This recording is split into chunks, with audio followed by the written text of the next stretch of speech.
మన local body elections వచ్చేసరికంటే తెలంగాణలో ఒక హీట్ జనరేట్ అయింది. కాంగ్రెస్ పార్టీకి సంబంధించిన ఎమ్మెల్యే జుక్కల్ కాన్స్టిట్యున్సీ లక్ష్మీకాంతారావు, ఒక్కసారి మీరు ఈ వీడియో చూడండి.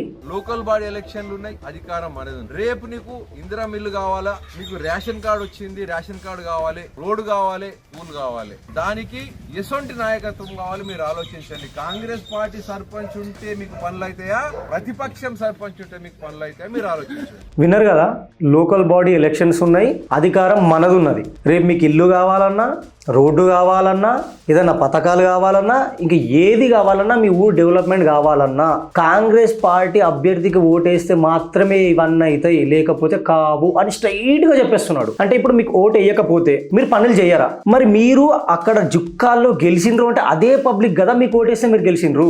మరి అప్పుడు మీకు ఓటేసిన పబ్లిక్ కి ఇప్పుడు ఓటు వేయకపోతే మీరు ఏం చెయ్యరా? సర్పంచ్లు మీకు ఇస్తేనే మీరు ఊరిని డెవలప్ చేస్తారు, లేకపోతే చెయ్యరు. అంటే మీరు ఇచ్చిన స్టేట్మెంట్ని బట్టి చూస్తే ఈ మాటలు పబ్లిక్కి డైరెక్ట్ బ్లాక్మెయిల్ చేయడము ఆర్ డామినేట్ చేసి కంపల్సరీ మీరు ఓటు వేయాల్సిందే అని బెదిరించడం కిందనే వస్తుంది.